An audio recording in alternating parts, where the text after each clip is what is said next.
Evelyn to Philip, February 10th, 1944. My sweet hubby, yours of January 31st brought my mail from you right up to date. The creases at the bottom of this page were made by Adele, who unsuccessfully tried to grab it and tear it. Guess she doesn't think much of my letters, huh? Your letter was so charming and tender that I hereby bestow a kiss on each precious finger, and an extra special one on your well-loved lips. When you write of the uncomfortable cold, I want to run out and catch the next boat or plane for England. I'm sorry you had so much trouble deciphering my V-mail of the 17th. I use V-mails only when time is lacking and the day is too routine to encourage a regular letter. Excuse, please. As far as birthday and anniversary gifts go, I hardly know what to suggest. I've already mentioned a pin and earrings, gold with a zircon-colored stone, but I've priced them, and a good-looking pin of the type I'd like runs into $50, and that's entirely too much for imitation jewelry. If you see anything nice in a pin, earrings, or bracelet, okay, though I'm inclined to believe that items in England are costlier. I'd love to have a pair of good satin lounging PJs, but I'd much rather go shopping with you for such an item. And besides, I'm leery about the fit. If you decide to send cash, I'd settle for a dressy suit of aqua color to go with my aqua hat and gloves. On the day I see you again, I want to dress and be very like the girl you married one March the 20th.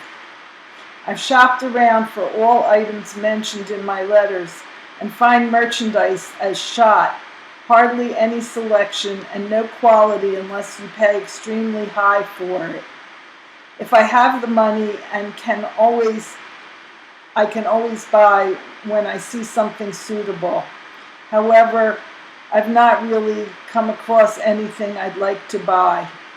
The heater has been percolating fine this year, and it runs on 72 constantly. The house is stage 2, warmer than I ever recall it being when you were here. Home. You needn't be a worrywart either, for Adele is permitted freedom to a certain extent. She falls many times a day herself, and there are many falls that cannot be prevented.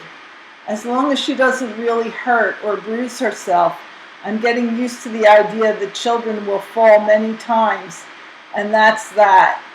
I'm jittery when I let her walk outside, but not when she walks in the house.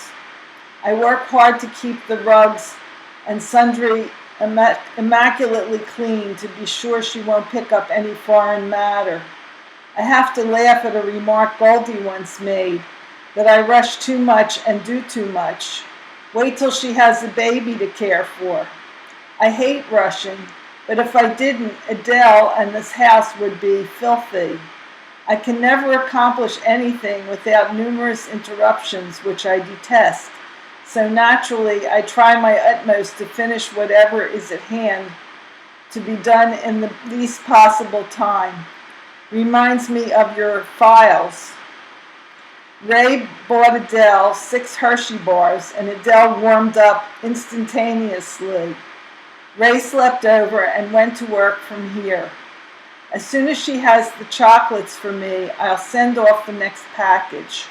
I'll try to include everything you ask for, and I promise to take that picture shortly.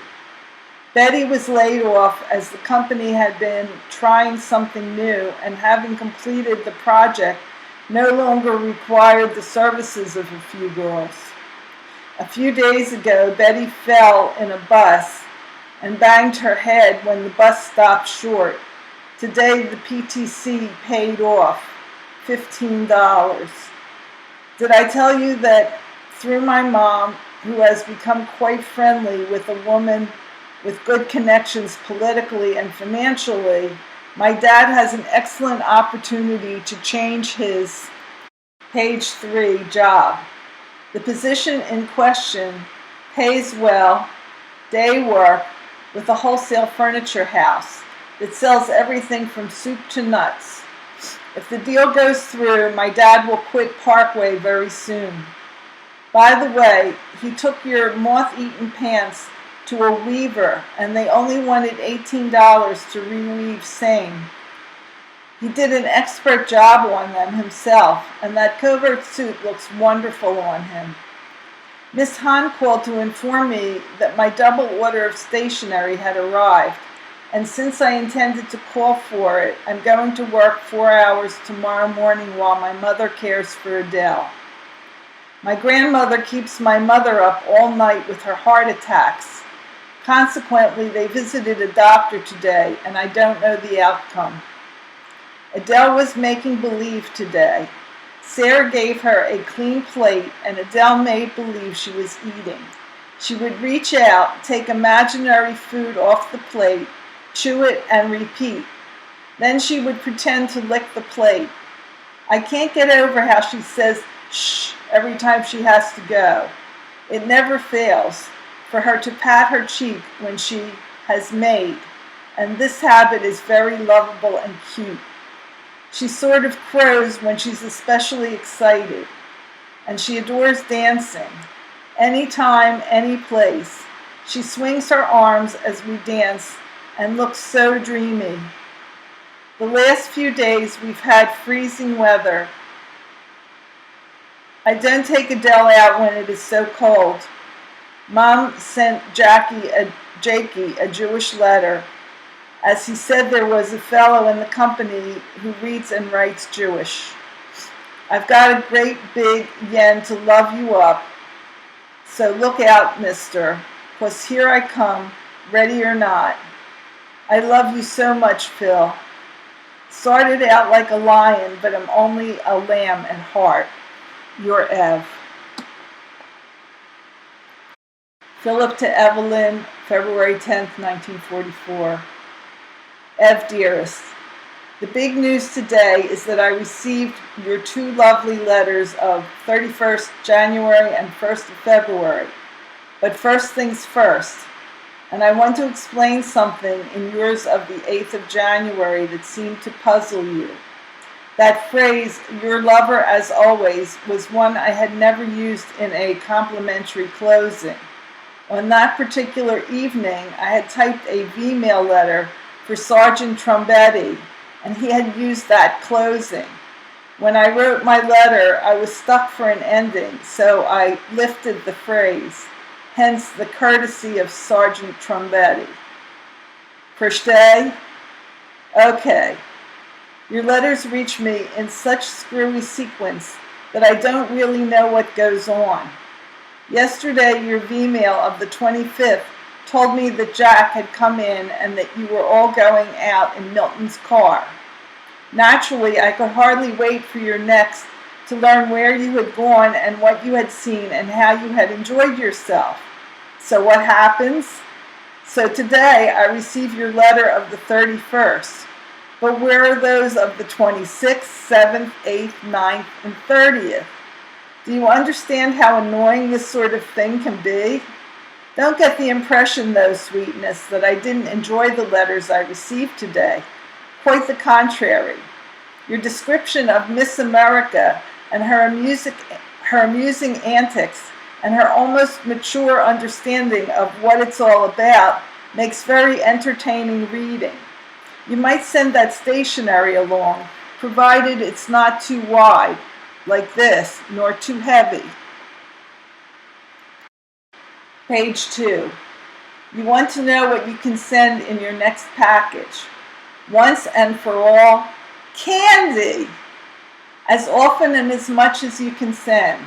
Don't forget there are about a dozen guys around to help me eat it, so you can imagine how much I get out of it. Of course, the arrangement is reciprocal, and I help them dispose of their spare chocolate when they get some. There is really very little to write about around here. Can you imagine? I almost forgot to tell you that I received a V-mail from Richie Lieberman. I can now definitely assure you that he is still in Iceland. How in hell did that other rumor ever get started, anyhow? Right now, I am visiting Red in hospital. He developed a bad cold shortly after getting back, but he's okay now and will probably be out tomorrow. Sorry I have to sign off now, baby, but here in hospital, they put the lights out at 10 sharp and it's now 10 minutes of. I'm sending all my love and returning that big kiss you sent me. Lady, just you wait until I get my hands on you. Better start looking around for a muzzle, baby, 'cause I'm going to eat you alive. Better hide the pumpkin when you see me coming. She's only one good mouthful. Love to all. I am hungry as ever, your Phil.